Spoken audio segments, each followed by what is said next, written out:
রাত ২টোর দিকে একটা পুরনো বিল্ডিংয়ের সামনে দাঁড়িয়ে থাকতে দেখেছিলাম একা। সেই রাতের পর থেকে আমি মায়ের পিছু নিতে শুরু করি। তার বেরোনোর সময় আমি তার পেছনে পেছনে সড়ক ধরে হাঁটতে থাকি। শীতের ঠান্ডা বাতাস এবং শহরের নিঃশব্দ রাত সবকিছু যেন আমাকে আরও বেশি টেনে নিচ্ছিল অজানা জটিলতার দিকে। মা যে পথ ধরে চলেন সেটি অনেক পুরনো এবং নির্জন। গলির মোড়ে এসে তিনি একটি কফি শপের পাশে দাঁড়ালেন, আর আমি লুকিয়ে দেখছিলাম।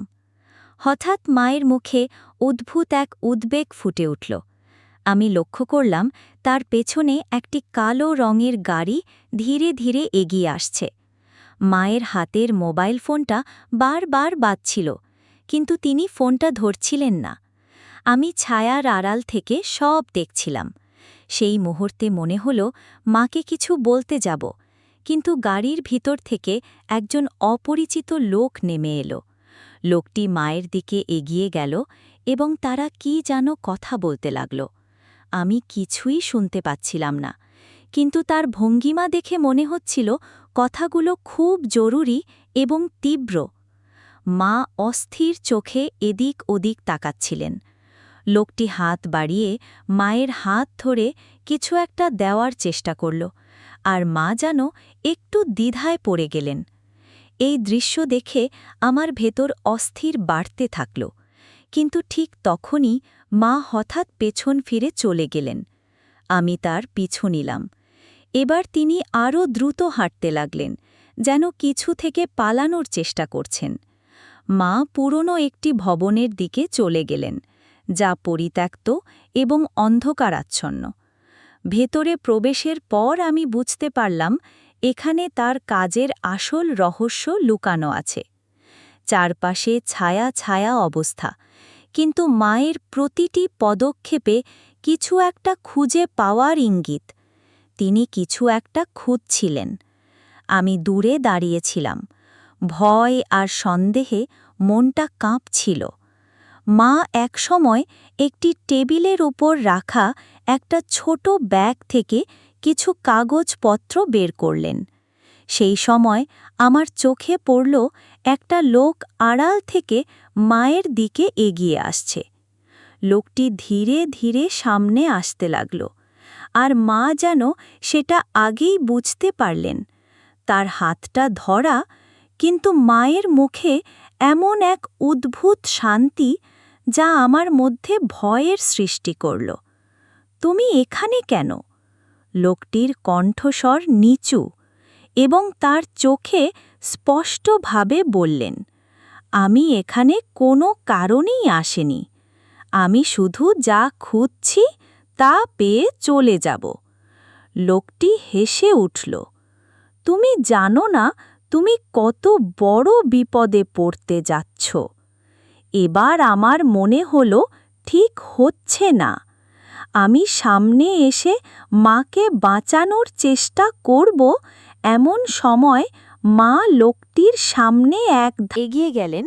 তার হাতে ছিল ছোট একটা প্যাকেট, এবং সে লোকটির হাতে সেটা দিয়ে বললেন, "এটাই শেষ, এরপর আমি আর আসব না।" লোকটি হাসল, কিন্তু তার চোখে কোনো হাসি নেই। মা পেছন ফিরে চলে এলেন, আর আমি তার পেছন পেছন। বাড়ি ফেরার পথে মা কিছু বললেন না। আমি তার কাছে জানতে চেয়েছিলাম, "মা, তুমি কার সাথে কথা বলছিলে?" মা একটুখানি হেসে বললেন, "আরিয়ান, তুই বরং ঘুমো, সবকিছু জানতে হবে না, সময় হলে জানবি।" আমি চুপ করে গেলাম, কিন্তু আমার মনের মধ্যে এক বিশাল প্রশ্ন আর জটিলতা তৈরি হল।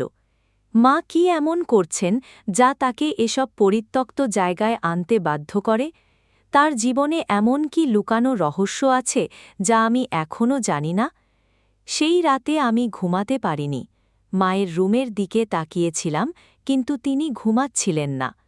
তার চোখের গভীরে যেন এক অজানা অন্ধকার ছিল, আর সেই অন্ধকার আমাকে টেনে নিচ্ছিল আরও গভীরে। রাতের পরের দিন সকালে আমি ঘুম থেকে উঠেই মায়ের সাথে কথা বলার সিদ্ধান্ত নিলাম। তিনি আমার জন্য চা বানাচ্ছিলেন, আর আমি ভাবছিলাম কিভাবে প্রশ্নটা তুলব। মায়ের দিকে তাকিয়ে বললাম, "মা, কাল রাতে যাকে দেখলাম সে কে? মা এক মুহূর্ত থেমে গেলেন। তারপর মৃদু হাসি দিয়ে বললেন, তুই কি আমাকে ফলো করেছিলি? আমি একটু লজ্জা পেয়ে মাথা নিচু করে বললাম, হ্যাঁ মা, আমি জানি এটা করা ঠিক হয়নি, কিন্তু তোমার কাজের সময় এত রাতে বের হওয়া আমি চিন্তিত হয়ে পড়েছিলাম। মা চায়ের কাপটা আমার হাতে দিয়ে বললেন, আরিয়ান, তুই জানিস আমাদের সংসারের সমস্ত দায়িত্ব আমার উপর। আমি যে কাজটা করি সেটা আমাদের জীবনের জন্য খুবই গুরুত্বপূর্ণ, কিন্তু সবকিছু জানার সময় এখনও হয়নি। তুই আমার উপর বিশ্বাস রাখতে পারিস। তার কথা শুনে আমি আরও বেশি বিধ্বস্ত হয়ে পড়লাম। কিন্তু মা, তোমার ওই কাজের জন্য যদি কিছু হয়, তুমি এত রাতে কোথায় যাও? মা চুপ করে আমার চোখের দিকে তাকালেন। তুই যা ভাবছিস তেমন কিছু নয়, তবে আমার কাজটা সহজ নয়, আর আমাকে সতর্ক থাকতে হয়। তুই কিছু না জেনে এত চিন্তা করিস না, সব ঠিক হয়ে যাবে। তার কথাগুলো আশ্বাস দেওয়ার চেষ্টা করছিল, কিন্তু আমার মনের ভিতরে সেই সন্দেহগুলো আরও গাঢ় হয়ে উঠছিল। মায়ের চোখে এক অদ্ভুত অস্থিরতা ছিল যা আমাকে ভাবিয়ে তুলছিল। মা আমাকে আরও কিছু বলার আগেই চলে গেলেন। সেদিন সারা দিন আমি মায়ের কথাগুলো নিয়ে ভাবলাম। রাতে মা আবার বাড়ি থেকে বের হলেন। আমি এবারও তার পিছু নিলাম। আগের মতো মা পুরনো গলির দিকে রওনা হলেন, কিন্তু আজকে তিনি আরও দ্রুত চলছিলেন। আমি দূর থেকে তাকে অনুসরণ করতে থাকলাম। এবার আমি আরও সতর্ক হয়ে থাকলাম, যেন মা আমাকে না দেখতে পান। মা যখন পুরনো বিল্ডিংয়ে ঢুকলেন, আমি আরও কাছে গিয়ে দাঁড়ালাম। সেই সময় দেখতে পেলাম মা একজন মহিলার সাথে কথা বলছেন। তাদের মুখের ভাব দেখে মনে হল তারা অনেক গুরুত্বপূর্ণ বিষয়ে আলোচনা করছেন। আমি কিছুই শুনতে পাচ্ছিলাম না, কিন্তু মহিলাটি মায়ের হাতে কিছু একটা তুলে দিলেন। মা সেই জিনিসটা নিলেন আর তারপর ধীরে ধীরে সেখান থেকে বেরিয়ে আসতে শুরু করলেন। আমি তখনও কিছু বুঝতে উঠতে পারছিলাম না। আমার মনে সন্দেহ বাড়ছিল, কিন্তু আমি তখনও বুঝতে পারছিলাম না মায়ের কাজটা আসলে কী। এক সময় মায়ের পিছু নিয়ে যখন বাড়ির দিকে রওনা দিলাম, মায়ের হাতে ধরা প্যাকেটটা আমার নজরে এলো। সেটা একটা ছোট ধাতব বাক্সের মতো, যার গায়ে অদ্ভুত চিহ্ন আঁকা। বাড়িতে ফিরে এসে মা সেই বাক্সটা তার রুমে রেখে দিলেন। সেদিন রাতে আমি ঘুমাতে পারিনি।